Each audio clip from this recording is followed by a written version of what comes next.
고 기사단 천년에서 사시 한종수지엄 자유문고 기독교 세계와 이슬람 세계의 경계선에서 천년간 싸워온 기사들의 이야기 456페이지 34번째 지은이 한종수 서울에서 태어나 고려대학교 중문학과를 졸업하고 롯데관광과 한국토지공사 세종시 도시재생센터에서 근무했다.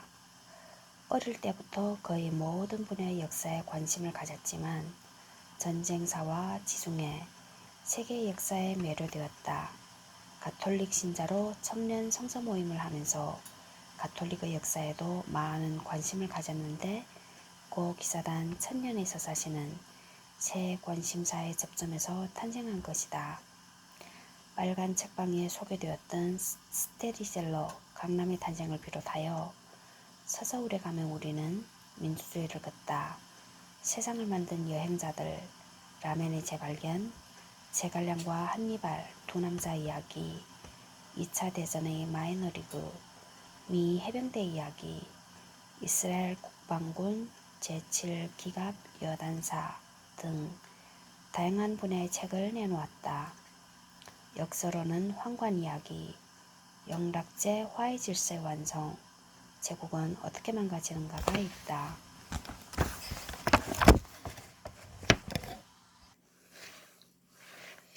(585페이지)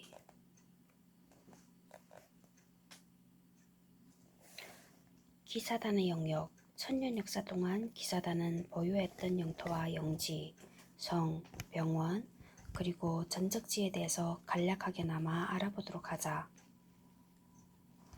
기수는 현재 존재하는 국가로 하였다. 물론 기사단이 여기에 기록된 공간들을 모두 한꺼번에 보유했던 것은 아니다.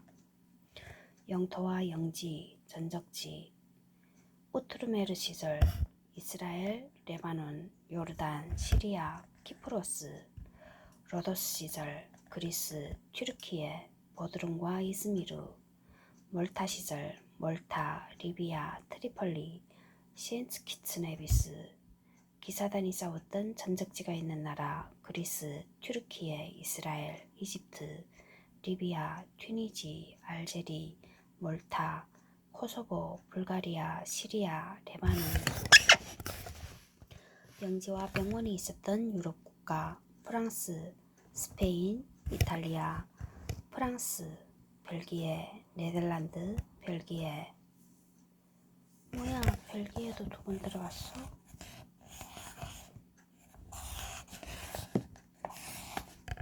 영국, 아일랜드, 스웨덴, 덴마크, 독일, 폴란드, 체코, 헝가리, 오스트리아.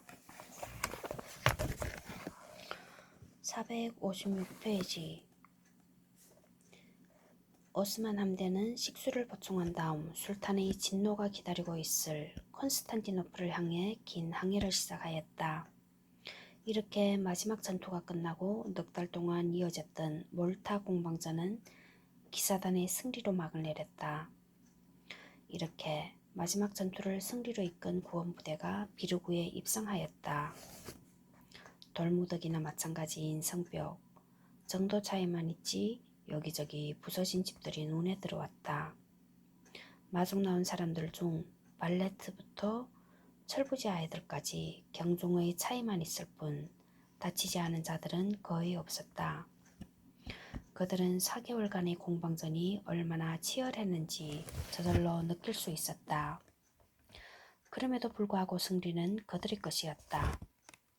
입성한 구호부대는 승전 축하를 위해 가져왔던 포도주를 풀었다. 당연하겠지만 기사단이 치른 대가는 엄청났다. 5월 기준으로 몰타에 있던 기사와 부사관 중 거의 절반인 250명이 전사했고 생존자들도 대부분 불구가 되거나 크고 작은 부상을 입었다. 용병과 민병 때 오스만군 상륙전에 온 스페인 병사 700명의 증원군에서 나온 전사자를 다 합치면 거의 7,000명이었다. 사실 9월 초 무스타파가 마지막 총공격을 시도하기 전 비르고와 생디아에서 멀쩡한 전투 여원은 600명 정도에 불과하였다. 그러니 마지막 공격을 시도한 무스타파의 판단은 틀린 것이 아니었다. 즉, 기사단의 승리는 말 그대로 한 끗 차이였으며 승리의 최대 공로자는 역시 강철 같은 의지로 버텨낸 발레트일 수밖에 없다.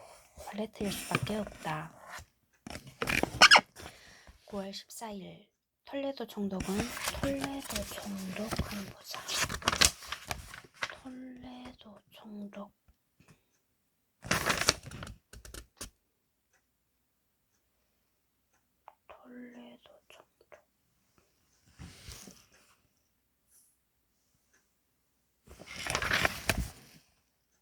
어디 있지? 톨레도 총독.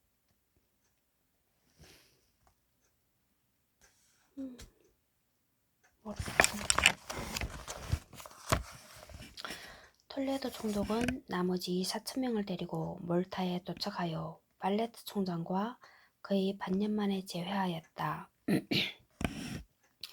발레트는 예의 바르게 그를 영접하면서 왜 이렇게 늦었는지에 대해서는 한마디도 하지 않았다.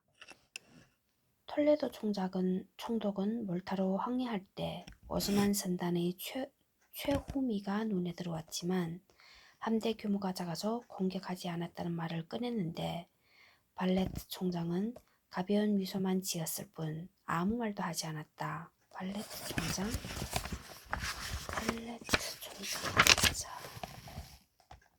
지앙 파리소 데라 발레트 프랑스 몰타 공방전에서 승리 발레타의 의원이 됨. 1557부터 1568 1557부터 1568까지 제임.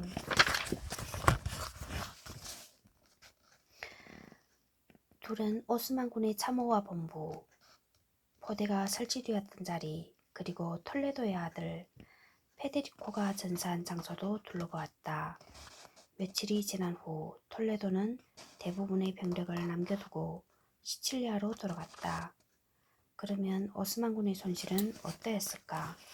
학자들마다 차이는 있지만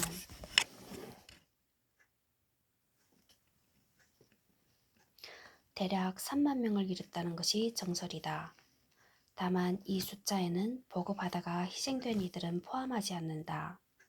몰타 공방전은 반세기에 가까운 술레이만 대제 치세에서 1529년 전투가 아니라 장마로 인해 실패한 빈 포위선을 제외한다면 사실상 첫 번째 패전이라는 데 큰 의미가 있다. 오랜 세월 동안 승승장구했던 오스만 제국의 그늘이 드리워진 것이다. 무스파타와 피알리는 그리스가 가까워지자 쾌속선을 먼저 보내 술탄에게 패전 소식을 알렸다. 물론 술레이만은 이 패전보에 분노했지만 나이는 속일 수는 없었는지 그들이 도착하자 마음이 누그러져 있었다. 무스타파만 보직을 잃었을 뿐이었고 생존자들은 진급과 약간의 위로금을 받았다. 그리고는 곧 자신이 직접 나서고 노잡이 5만과 군대 5만을 동원하여 복수전을 할 것이라고 선언하였다. 하지만 다음해 9월 그는 헝가리 원정을 하다가 노환으로 세상을 떠나게 된다. 458페이지 쏟아지는 찬사와 지원. 기사단은 엄청난 손실을 입었지만 그 희생은 그만한 가치가 있었다. 그야말로 천하무적이었던 오스만의 정복 행진을 소수의 힘으로 저지했다는 성과 외에도 엄청난 심리적 자신감을 전 그리스도교 세계에 안겨주었기 때문이다. 로마는 물론 신교 세계인 런던까지 감사미사와 예배가 이어졌고 발레트 총장과 기사단 그리고 몰타섬은 유럽의 방패로 칭송을 받았다. 영국 성공회의 수장인 캔터베리 대주교까지 감사미사를 올렸을 정도였다. 이탈리아 메디치 가문 출신이지만 어린 샤를 9세의 태우로서 프랑스 권력의 정점에 서 있던 카트린 드 메디시스는 발레트가 프랑스인이라는 사실이 자랑스럽다고 떠부리고 다녔다. 시오노 나나미의 표현을 빌리면 이 소식을 들은 발레트는 틀림없이 쓴웃음을 지었을 것이다. 몰타 공방전의 승리는 그림과 책, 지도로 끊임없이 재생산되었는데 가장 대표적인 것은 발비가 공방전 내내 하루도 빠짐없이 기록한 전투일지였다. 물론 기사단과 주민 입장에서 당장 절실한 것은 요새의 복구와 섬을 지킬 수비대였다. 교황청은 물론 스페인과 포르투갈, 프랑스 등 여러 나라에서 요새를 복구할 지원금이 도착하였다. 스페인은 1만 5천의 병력을 주둔시켜 기사단의 병력이 회복될 때까지 몰타를 지켜주기로 하였다. 펠리페 2세는 발레트 총장에게 보석으로 장식된 장검과 진주, 다이아몬드, 금으로 된 손잡이를 갖춘 단검을 승리의 선물로 보냈다. 이 보물은 지금 프랑스 국립도서관에 있는데 그 이야기는 뒤에서 다루도록 하겠다. 또한 유럽 각국에서 지원자들이 많이 몰려와 죽은 기사들의 공백을 메워준 것도 빼놓을 수 없는 기쁜 소식이었다. 교황 피우스 4세는 12월에 건축가이자 요새 전문가인 프란체스코 라파렐리를 보내주었다. 44세의 한창 나이인 그는 바티칸을 지키는 성 안젤로 요새에 오각형 보루를 더하는 공사를 막 완성시킨 바 있었다. 라파렐리는 다음 해 1월 비르구와 생 리아의 파괴가 너무 심각하므로 복구를 연기하고 대신 성 엘모 요새의 복구와 함께 26년 전에 전입자 펠라모니처럼 시베라스 언덕에 새로운 요새를 세우고 이곳을 수도로 삼아야 한다고 주장하였다. 발레트는 이 주장을 받아들였다. 첫 번째로 들어설 건물은 이 승리를 기념하는 승리의 성모 마리아 성당이었고 3월 28일 발레트가 직접 기초가 될 돌을 깔면서 공사가 시작되었다. 하지만 발레트는 완성을 볼 정도의 수명은 허락받지 못했다. 기사단은 이 승리를 기념하여 비루그를 빅토리아사로 개명하였다. 공교롭게도 라파렐리가 몰타에 도착할 무렵 피우스 4세가 세상을 떠났다. 1566년 1월 새롭게 교황에 선출된 피우스 5세는 몰타에 대한 지원을 계속하는 한편 발레트를 추기경으로 임명하고 그 상징인 빨간 모자까지 보내주었지만 노 총장은 정중하게 거절하였다.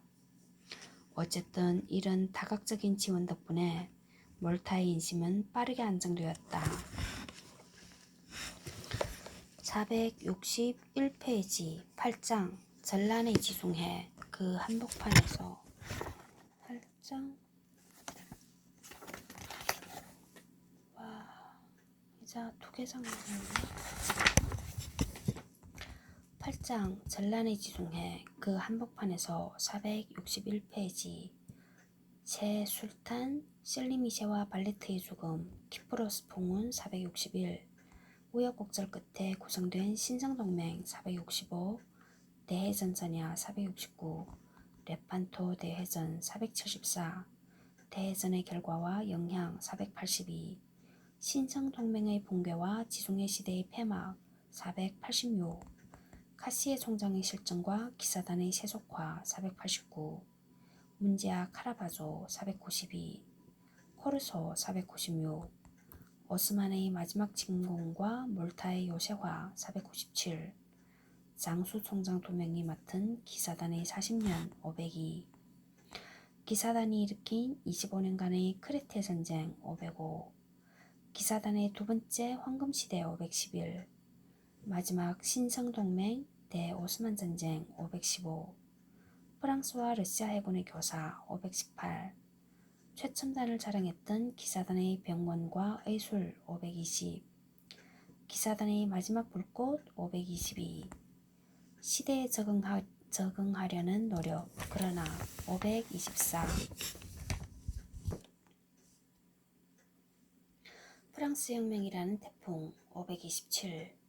나폴레옹의 상륙과 몰타 시대의 종말 530.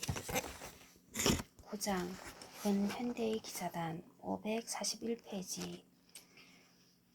세 번째 방랑 새 총장 파벨르쉐 두 번의 기회를 날리다 541. 재기에 실패한 기사단 547. 변신하는 기사단 그리고 로마 정착 552. 세계로 뻗어나가는 기사단 555. 양차 대전 시기의 기사단 558. 20세기 후반의 기사단 561. 현재의 기사단 568. 에필로그 571. 역대 총장 명단 575. 구호기사단 연표 579. 참고서적 587.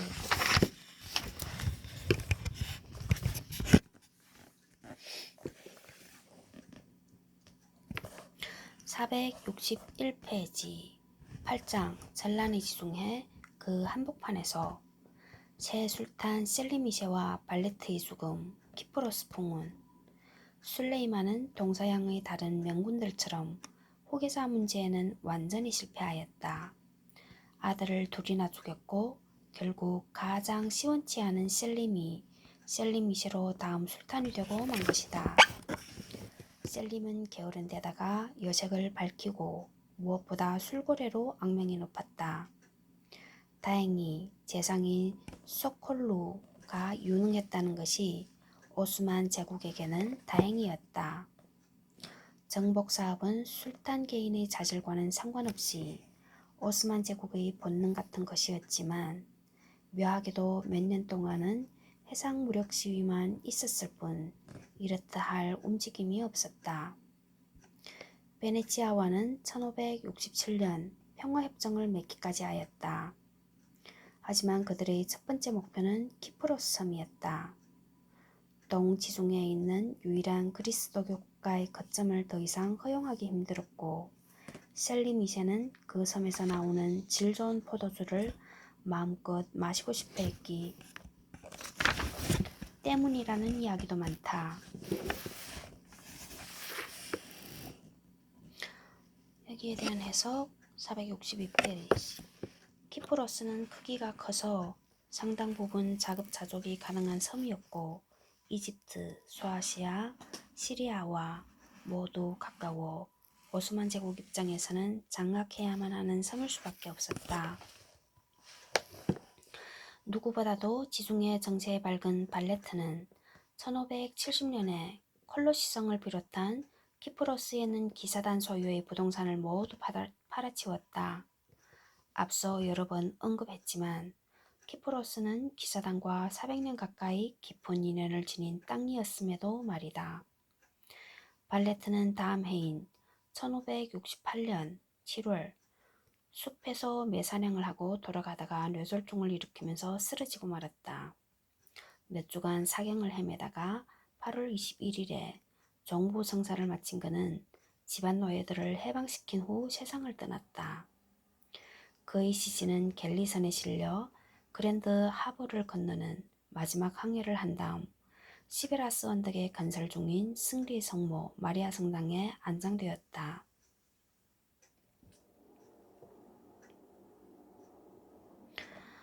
영국인 비서인 스타키가 그의 비석에 비명을 새겼다. 그 내용은 여기 영원한 명예를 얻어 마땅한 라 발레트가 잠들어 있노라. 그는 성스러운 무기로 이교도를 몰아낸 아프리카와 아시아의 채찍이자 유럽의 방패였다. 그가 스스로 세운 이 소중한 도시에 묻혀 있노라 였다. 이 도시의 이름은 너무나 당연하게도 그의 이름을 따 발레타로 명명된다. 발레타의 어원. 후계자로 선출된 인물은 이탈리아 출신의 피에르 데 몽테였다. 피에르 데 몬테 재임 기간은 1568년부터 1572년. 이탈리아 출신. 49번째. 피에르 데 몬테 49번째. 1568년부터 1572년까지. 1568년부터 1572년까지. 그는 생리아 반도의 지휘관으로서 공방전을 승리로 이끄는데 큰 공헌을 한 노련한 인물이었다. 그는 4년 후인 1572년에 세상을 떠나 재임 기간은 4년에 불과했지만 그 사이에는 큰 사건이 많이 벌어진다. 우선 키프로스의 정세가 급박하게 돌아가기 시작하였다. 몽테가 총장에 오른 해인 1568년 오스만 함대는 키프로스 구석구석을 살펴보았고 1570년 3월 키프로스 섬을 넘기라는 국서를 베네치아에 보냈다. 하지만 베네치아의 원로원은 195대 5라는 압도적인 표차로 전쟁을 택하였다.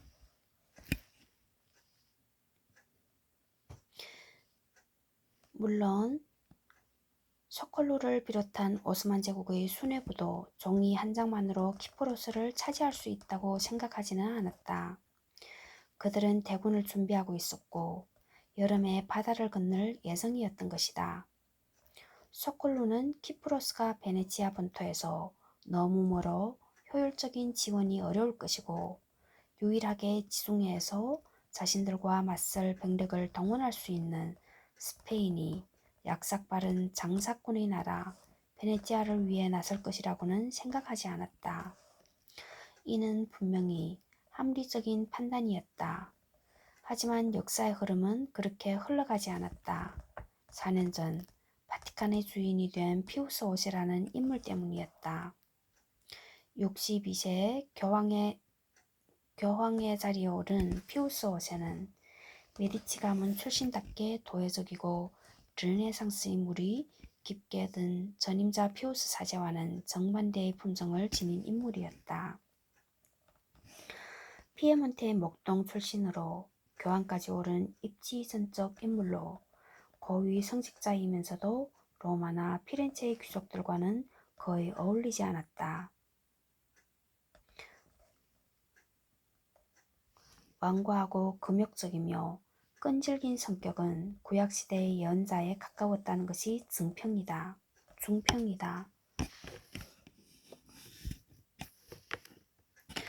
그의 목표는 오스만 제국에 대항하기 위하여 스페인과 베네치아를 포함한 신성동맹을 결성하는 것이었다. 물론 이는 아주 어려운 일이었고 1570년까지 별다른 진전을 이루지 못했다. 그런데 1570년에 벌어진 오스만의 키프로스 침공은 이를 가능하게 해주는 듯 했다. 피우스 5세는 정열적으로 움직여 신성동맹 구성에 성공하였다. 8월 30일 크레테 섬의 수담 안에 베네치아와 스페인, 교황령의 함대가 집결했는데 그 규모가 205척에 달했다.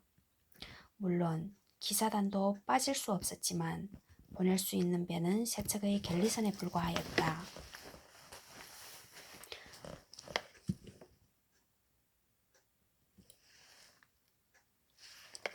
그 이유는 바로 직전인 7월 기사단의 함대사령관 프란시스코 드 산 클레망이 이끄는 4척의 갤리 함대가 막 알제리 총독에 임명된 울리치알리 함대와 시칠리아 근해에서 충돌하여 참패를 당했기 때문이다. 전투 중 풍향이 바뀌는 불운이 있기는 했지만 클레망은 전투를 포기하고 도망치는 추태를 보였고 세척이 울리치알리의 전리품이 되고 기사만도 62명이나 포로가 되는 참담한 결과를 낳았다. 남은 갤리선은 4척뿐이었다. 분노한 몽테 총장은 클레망을 체포하여 재판에 회부했고 결국 교수대의 목을 달아버리기에 이르렀다. 클레망의 시신은 부대자루에 담겨 바다에 던져졌다. 어쨌든 기사단 입장에서는 키프로스 십자군 이후 200여 년 만에 베네치아와 연합하여 작전을 펼치는 역사적인 순간이었다. 하지만 오스만 쪽에서 예측한 대로 신성 동맹은 콩가루 지분이었다. 지휘권 문제와 전술을 두고 두둔하되는 시간을 낭비하였고 뒤늦게 키프로스의 배후인 로도스 섬을 목표로 출항하였다. 아마 기사단은 로도스를 되찾을 수도 있다는 희망을 품었겠지만 부근에 도착하자 그 사이에 키프로스의 수도 니코시아가 함락되었다는 비보가 전해졌다. 연락함대는 회항을 결정했고 이렇게 신성동맹은 다시 수치스러운 실패로 막을 내리고 말았다. 물론 세척에 불과한 전력을 지닌 기사단은 이에 따를 수밖에 없었다. 기사단에게 1570년은 애군이 겹친 해가 아닐 수 없었다. 하지만 아직 키프로스에는 항구 도시 파마구스타가 마르칸토니오 브라가딘의 지휘하에 완강하게 버티고 있었으며 피우스 5세도 신성동맹을 포기하고 있지 않았다. 465페이지 우여곡절 끝에 구성된 신성동맹. 신성동맹을 구성할 주요 멤버, 즉 스페인과 베네치아, 교황청 3자는 말 그대로 동상이몽이었다. 키프로스의 상실은 당연히 베네치아의 힘을 약화시킬 것이므로 이를 바라고 있던 스페인은 신성동맹의 목적에 네덜란드 반란 진압과 튜니스 탈환을 집어넣고자 하였다. 물론 베네치아는 여기에 관심이 전혀 없었다. 그들에게는 당연히 키프로스 수복이 목적이었지만 파마구스타만이라도 확보하기 위해 오스만과 비밀 협상을 하면서 신성동맹을 카드로 활용하는 음흉함을 보이고 있었던 것이다. 반면 교황청은 성지 회복을 목표로 넣으려 했는데 여기에는 양자 모두 질색을 하였다. 그 사이 파마구스타는 절대적인 열세에도 불구하고 잘 만든 방어시설과 브라가닌의 훌륭한 지휘 덕분에 잘 버텨내고 있었다. 그 사이 즉 1571년 3월 18일에 기사단은 본부를 발레타로 이전하였다. 30년 만에 수건이 이루어진 셈이었지만 기뻐할 여유는 없었다. 피우스 5세의 노력으로 신성동맹을 위한 협상이 다시 진행되고 있었고 5월 25일 바티칸에서 신성동맹은 결성되었기 때문이다. 비용의 절반은 스페인이, 3분의 1은 베네치아가, 6분의 1은 교황청이 부담하였고 사령관은 돈 후안이 맞는 조건이었다. 여기에 대하면서 466페이지 돈 후안은 6년 전 몰타 구원을 위해 시칠리아에 왔지만 후발대 4,000명에 속해 전투에는 참가하지 못했다. 이번에는 아예 구호기사단을 휴하에 두고 역사상 유례없는 규모의 대해선을 지휘하게 된 것이다. 단기적 목표는 키프로스와 성지이지만 장기적 목표에는 알제르, 튜니스, 트리폴리도 포함되었다. 피우스 5세의 집념 덕분이었다. 하지만 실제로 잘 돌아갈지는 아무도 장담할 수 없었고 프랑스 투기경들은 빛 좋은 개살구에 지나지 않는다고 혹평했을 정도였다. 어쨌든 200척이 넘는 함대와 8만에 가까운 병력이 메시나에 집결했는데 200척이 넘는 함대와 8만에 가까운 병력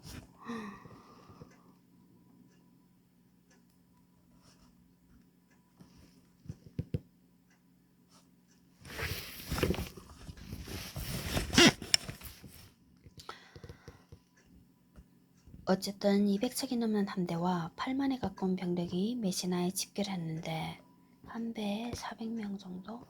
물론 구호기사단도 빠질 수 없었다. 전년과 마찬가지로 세 척의 갤리선이 참가했는데 로메가스는 돈 후안의 참모로 임명되어 기함에 올랐기에 동료들과 함께할 수 없었다. 당시 돈 후안 주위에 모인 장군들은 그야말로 화려함 그 자체였다.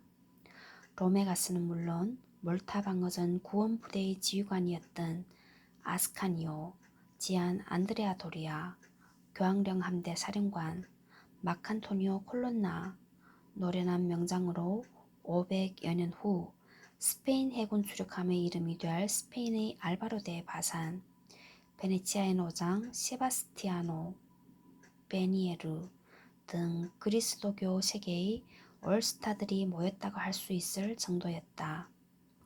물론 이들이 모였다고 반드시 좋은 결과가 나온다는 보장은 없었지만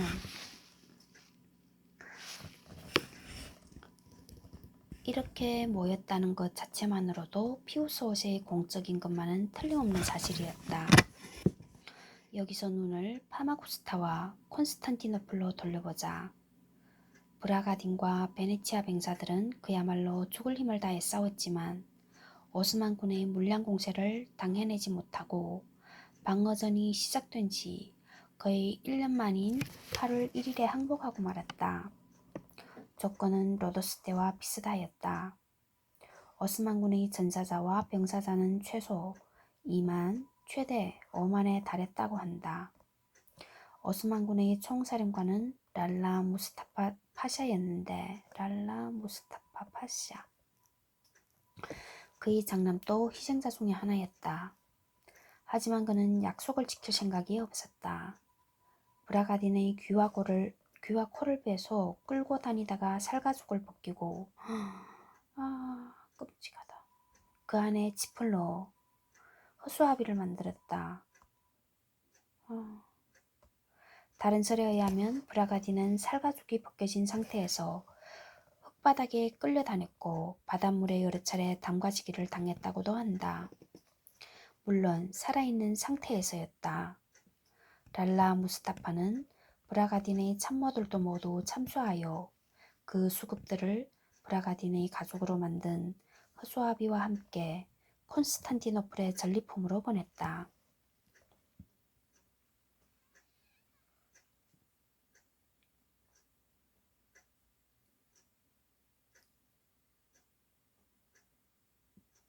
속걸로조차 이것들을 보고 기겁을 했다고 한다.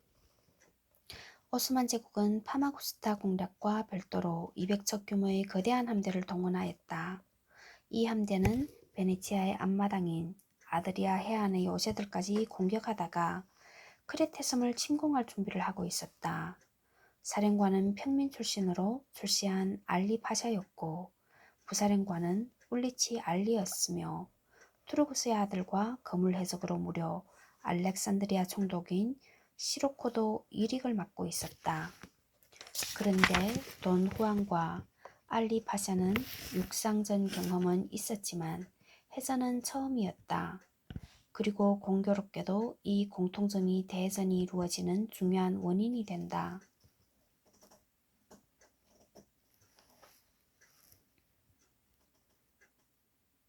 돈 후안은 바르셀로나에서 니스, 제노바, 치비타 케비아를 거쳐 8월 9일 나폴리에 도착하였다. 가는 곳마다 엄청난 환대를 받았다.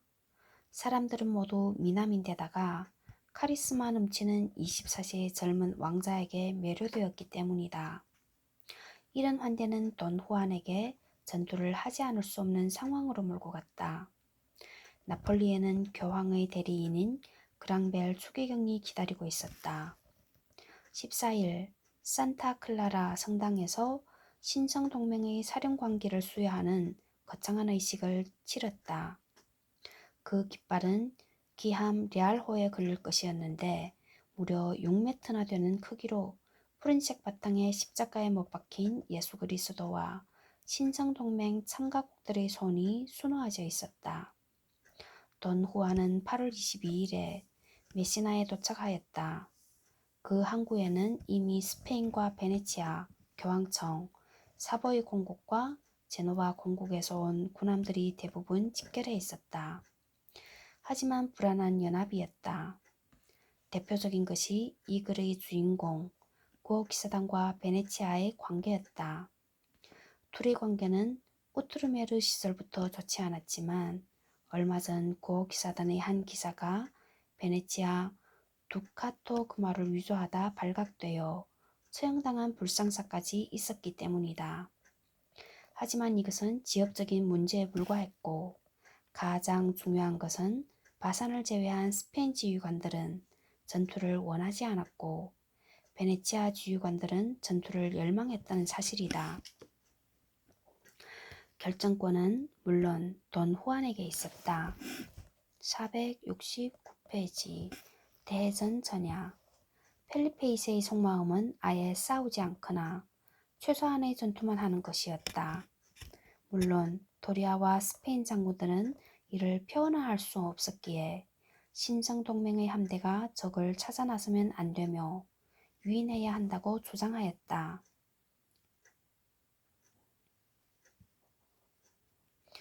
하지만 펠리페 2세의 동맹이면서도 사령관인 돈 후안의 생각은 달랐다.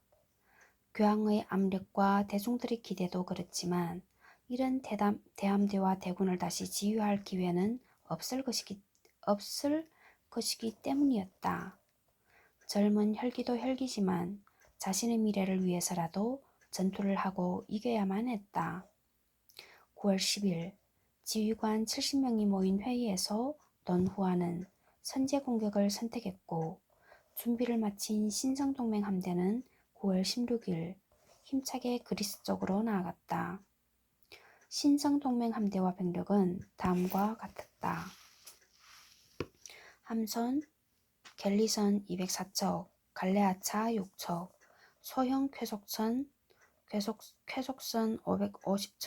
50척, 대형 수송범선 30척, 병력 함선 병력 대포 병력은 전투병 28,500명, 베네치아인 5,000, 스페인인 8,000, 독일인 7,000, 이탈리아인 5,000, 기타 3,500, 선원 13,000명, 로잡이 43,500명, 대포 1,815문. 여기서 갈레아차라는 함선에 대해 알아볼 필요가 있다. 이 신형군함은 16세기 베네치아의 조선 기술자들이 범선과 갤리선을 합치자는 아이디어로 만들어졌다. 폭이 상당히 좁은 편이었으며 사각돛을 달았다.